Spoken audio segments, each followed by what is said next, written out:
Welcome once again to The Sage. Thank you for being our constant companions on this wonderful journey of The Sage. Wow.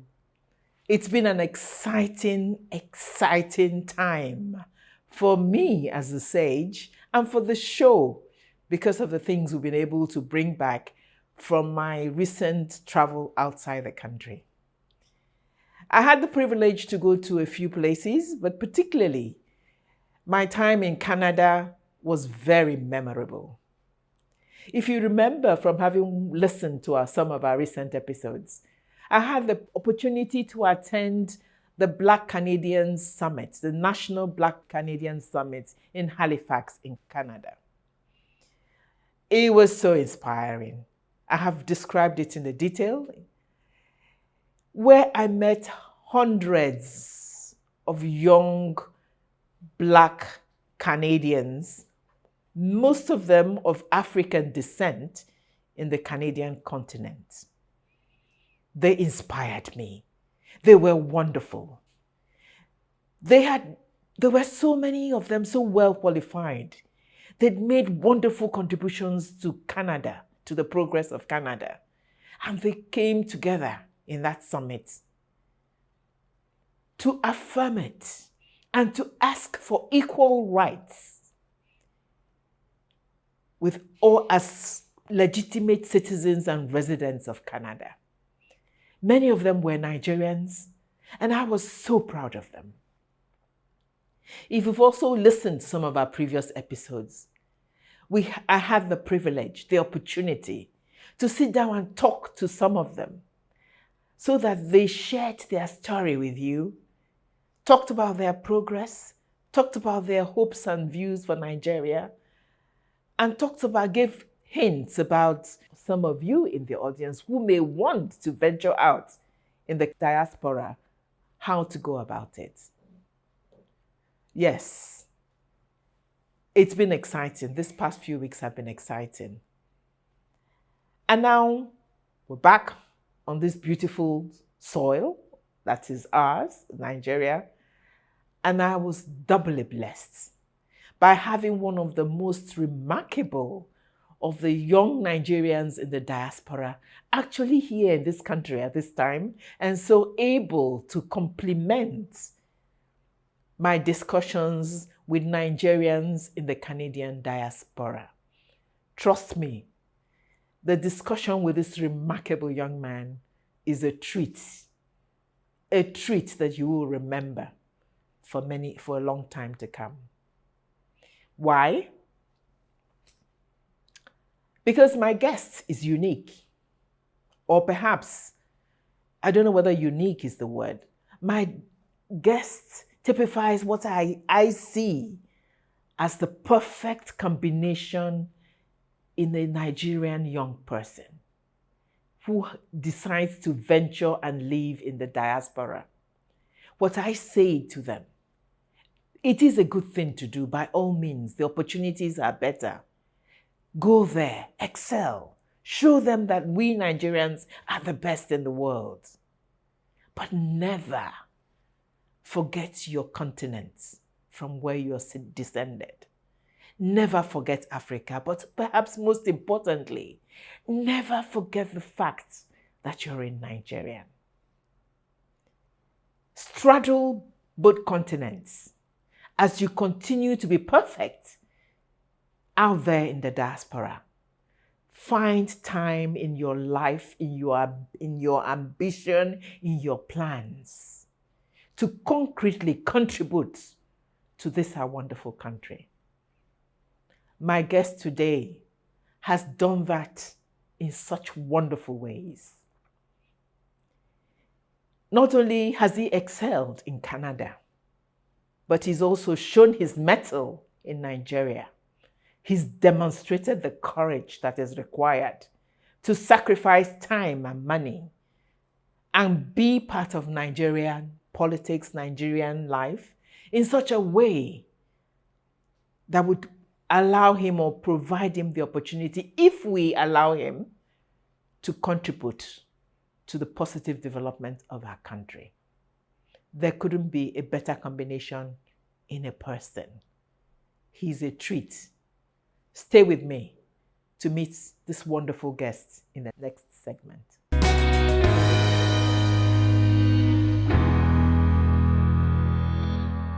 Welcome back to The Sage. I hope you've been waiting with bated breath as I introduce my remarkable young guest. I have so much joy in introducing him because, like I said, he typifies, he's an example of what I hope and pray every young Nigerian in the diaspora will be. Please join me as we welcome Professor Akolisa Ufodike to the set. Thank you very much. It's a pleasure to be here. He's looking at me a little worried and embarrassed. He's saying, "Oh, she's giving me so much praise. I don't know, but you deserve every bit of it." We'll try and live up to the expectations. Thank you so much. Thank you. Akolisa is here briefly. He resides in Canada, as I had explained before, but he's here briefly, and he made out time in his very, very hectic schedule to do this show, to grace my audience with his own little bit of wisdom and thoughts and ideas about our country, but also to share wisdom in terms of what he has been doing in the Canadian diaspora and other parts of the world. But Akolisa, I will not do you justice if I don't read a little bit of your bio so that people will indeed understand when I say a young man that has achieved so much, even though he's still a young man, very young man, at least from my perspective, from my vantage point of 7 decades of existence. Ako, once again, welcome, and bear with me as I read your bio. Thank you. Professor Ufodike is a former gubernatorial primaries candidate for Anambra State. Amazing. I am breaking my reading to say, yes, a gubernatorial candidate. He has actually braved it and come back to our country to contest for the governorship election in Anambra State. He is a finance executive and academic with almost 30 years of professional experience spanning telecoms, banking, utilities, education, oil and gas, and consumer packaged goods and public accounting. He is currently the managing partner at Ufodike's Professional Corporation. He is also an assistant professor in auditing and data analytics at York University in Canada and is cross-appointed to the School of Public Policy and Law. His research focuses on governance, accountability, EDI, and financial resilience. Prior to his current roles, he was Chief Financial Officer and Chief Operations Officer of Corridor Communications Incorporated, one of the largest wireless internet service providers in Alberta, Canada. Professor Ufodike sits on the board of Reconciliation Incorporated and the board of the Canada-Nigeria Chamber of Commerce.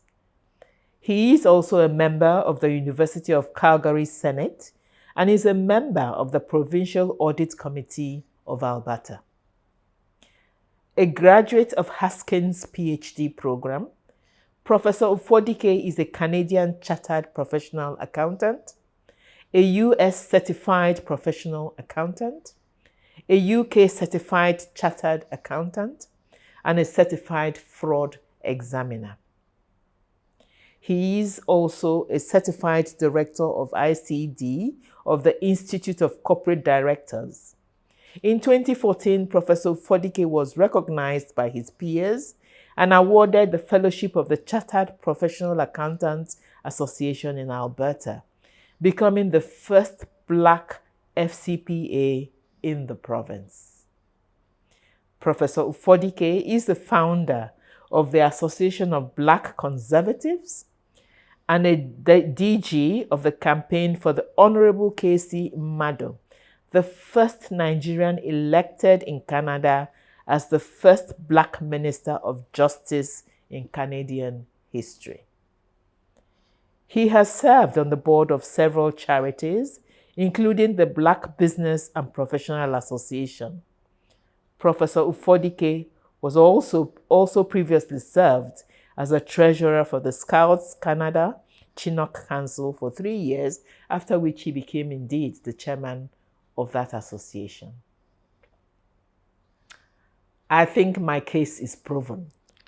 You couldn't get a more illustrious and distinguished career. Well done. Thank you. Coming from the stage, I really appreciate that. Welcome. And so, Ako, if you don't mind, I usually then get to informalities. Right. And so even Ako Lisa or Professor Fodike, I'm going to be calling you Ako throughout this program.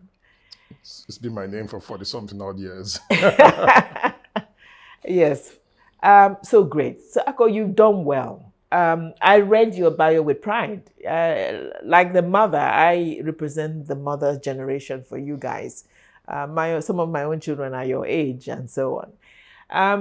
It is what we pray and hope for when we give birth and we struggle and train you and support you and, so that you get educated. When we're able to read a bio like this and see it, we're proud. You've done well. We're proud of you. Proud of you. I'm proud of you as a mother would be, but also proud of you for being a Nigerian and setting those examples in the Canadian diaspora and therefore making us proud.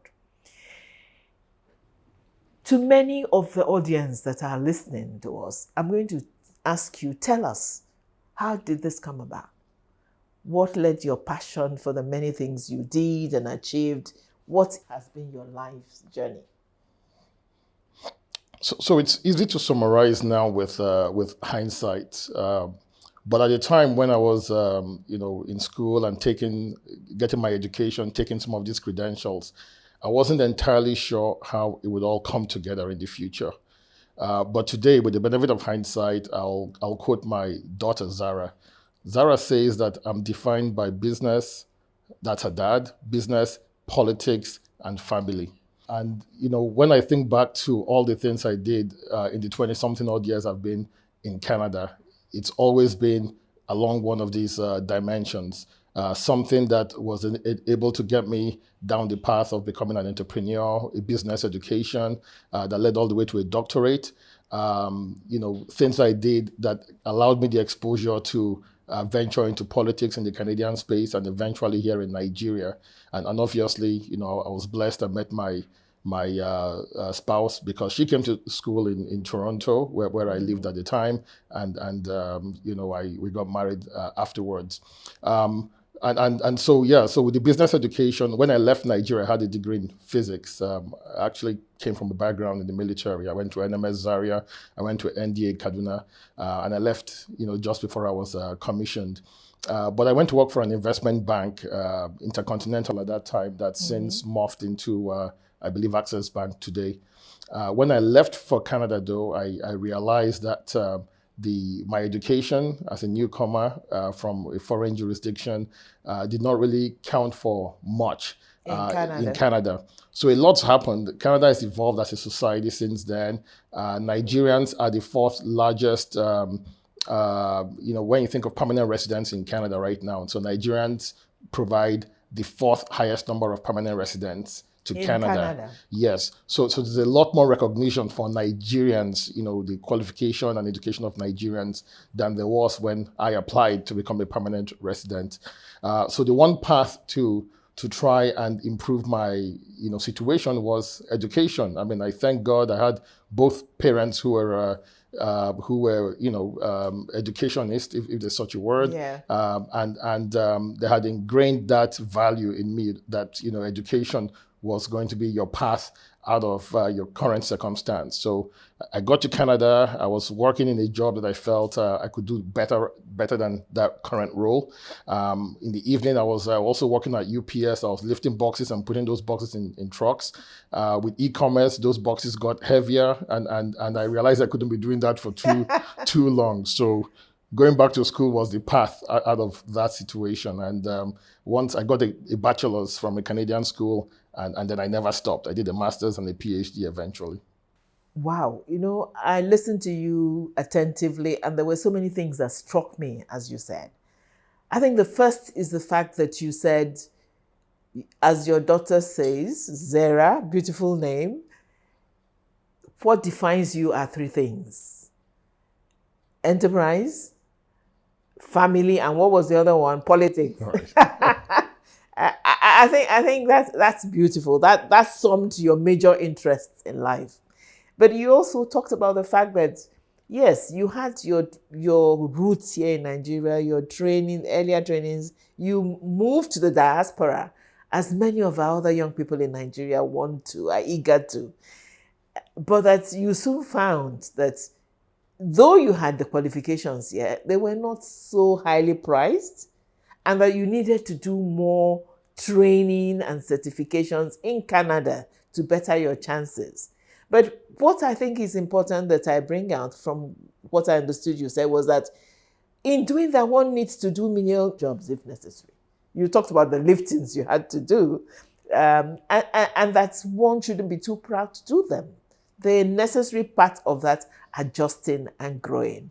And so I thought they were remarkable from what you shared with us. Ako, there's still so much to talk about. There's still so much to draw out of you. But we'll take a break. When we come back, we will continue to hear Ako's experiences.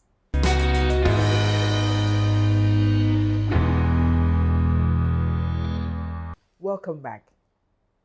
And so in the last segment, Akolisa told us about how he made his way, how he got all the qualifications and trainings and so on that he felt was necessary in order to support his ambitions and the things he wants to do in life.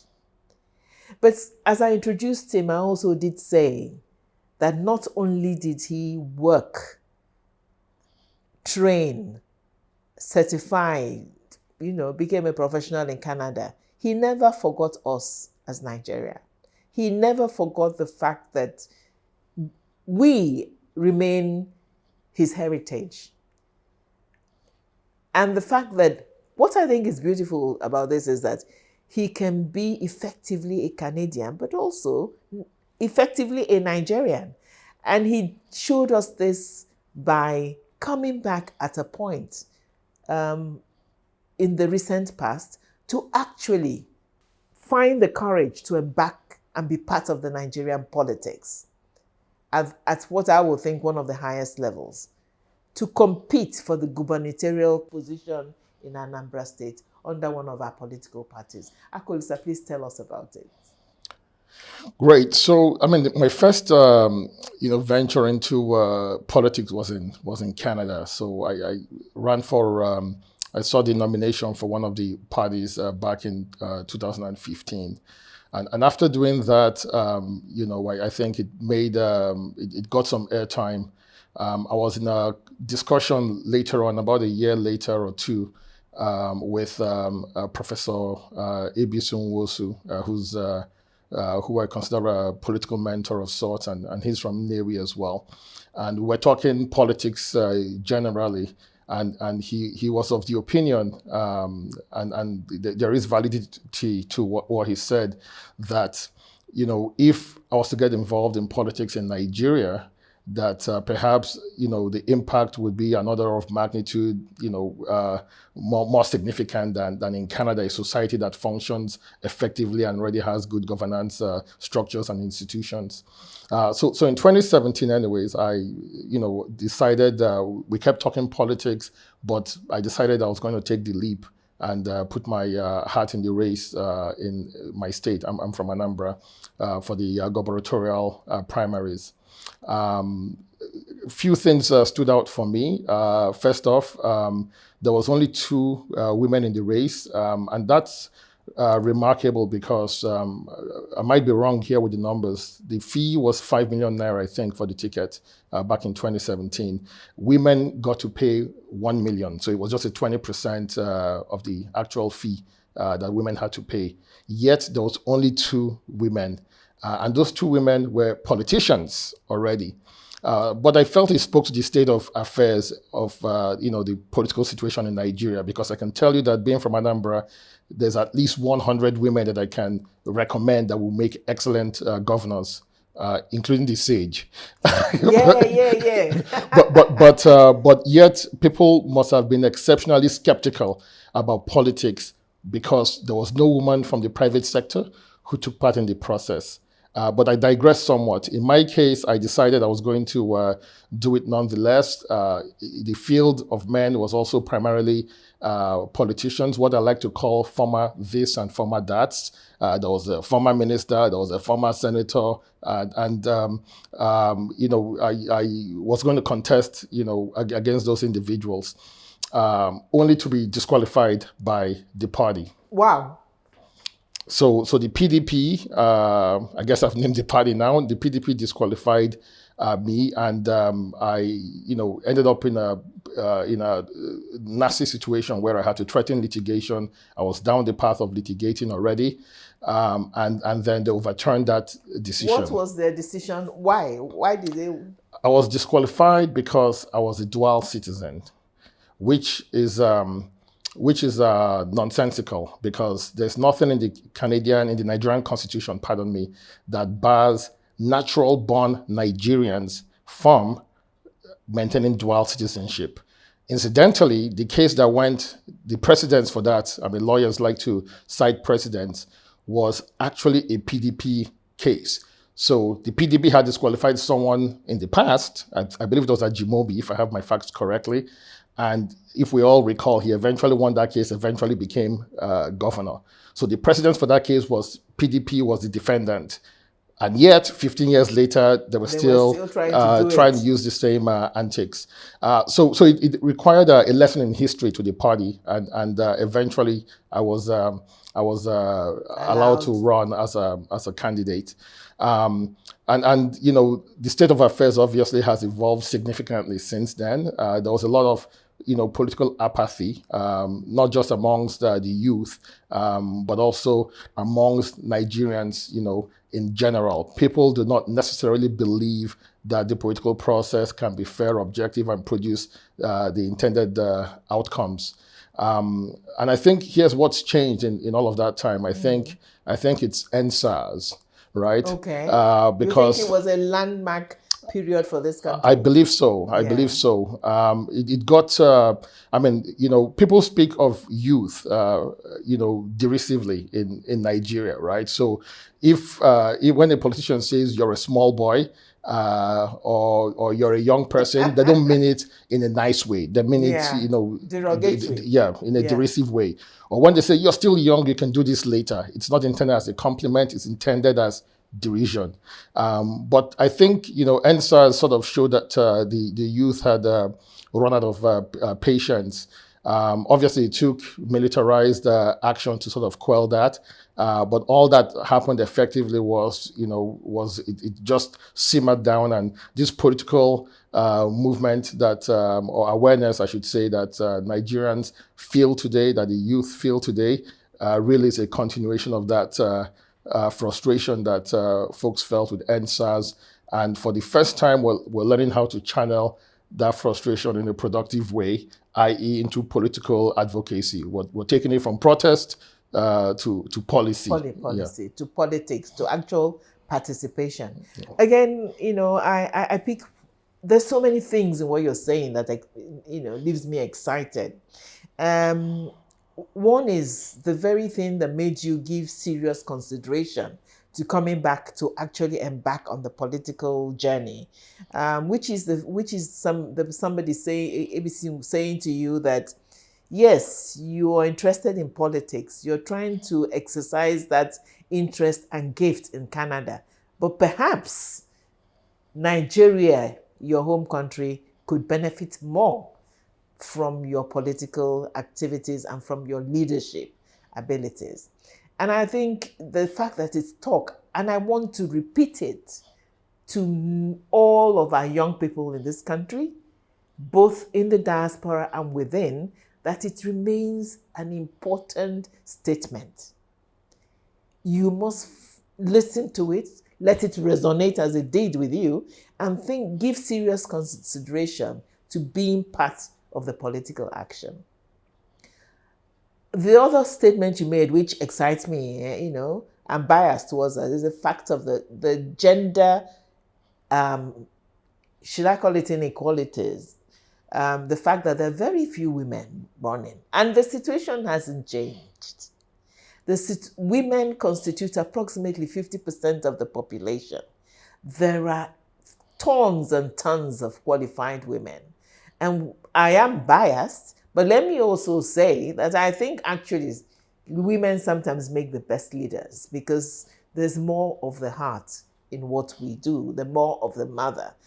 And yet the barriers continue to remain. I think what I will do as a sage sometime in future is to really discuss what are the barriers that stop more women from being part of the politics of our country. Because I believe, and I know for a fact, that the day we have more women in leadership positions, it will bring good for our country. But I will leave that. You threw me that that red herring. Now I'm chasing that.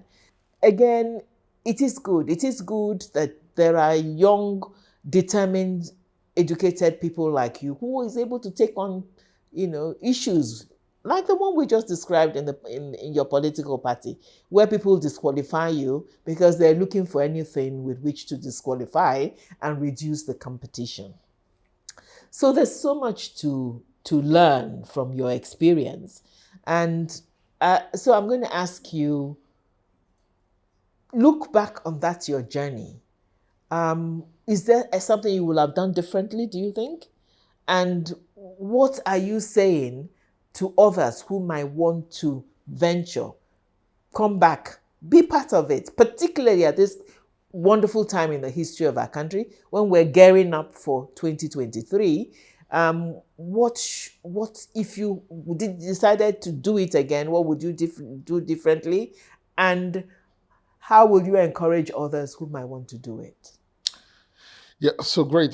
So I'll start by drawing a bit of a distinction, right? So maybe just two of them between politics in Nigeria and politics in Canada. The first is, political parties in the Western world, in Canada, all look at trying to be a big tent. So it's very easy for you to join a political party, for you to get involved. In Nigeria, political parties tend to be somewhat insular. They might allow you buy a membership form. That might be easy from your local government or from your state. But you'll find that, don't be surprised, I'll say, or expect that the mechanisms might be intended to keep out newcomers, right? I mean, when you come back to the reason why I was disqualified. And that's a bit of, that's somewhat counterintuitive if you think about it. If you're a political party, you want to grow your membership. Yeah. You want to make it, a big tent, open access for anyone who wants to get involved. So that's, I guess, something that anyone who's trying to get involved needs to be mindful of. It's not a reason not to do it. It's something to anticipate before getting involved, so that when it happens, obviously, you're ready, just like a game of chess, to sort of navigate those challenges and insert yourself. So politics in Nigeria quite often involves inserting yourself. You're going to have to insert yourself as opposed to receive an invitation to the table. And then the second distinction is, I like the analogy a good friend of mine who's a pastor gave me, and it's he gave it in Yoruba. Actually, it was a Yoruba adage where he said, even the work of God requires money. So even if God's work, which is the church, requires money, then everything requires money. A production like this, a non-profit, the work you're doing, which is incredible, requires money. If you're a business, that requires money. Politics also requires resources and funds as well. And those resources are people and money, if you think about it. So those are the two, I think, the two major lessons, if I may, that I took away from that. And again, both of them are not reasons not to get involved. They're just things to anticipate when one gets involved. And I think we're starting to come to a head, at least when it comes to resources, because, previously, most people here will recognize that in Nigeria, we look to take from our politicians as opposed to the other way around. But now we're in a situation where people are learning to give to their politics. You know, I'm looking around the city, for example, I'm seeing, billboards everywhere and the likes of it. And depending on what political party, those are not being paid for by the party. Yeah. Those are individuals now saying, I'm also going to vote for a party, not just with my ballot, but also with my check. I'm going to take on, a part of organization for a party that I believe in. And I think that's going to help us evolve to a time of political maturity in this country. Wow, those are profound words. Profound. I'm excited. There's still so much to discuss because you have now gone into the moment in history we're living in, the new Nigerian politics, and already begun to touch on the fact that there's, for the first time perhaps, a spirit of I support this party, I support this person. From my pocket, I'm going to do it, to show my support and to enlist others. And so that is great. But before, we will continue that because this discussion is so important that there's still so much to talk about. And since you're very kindly with us and willing to discuss, we will continue. But that will be next week.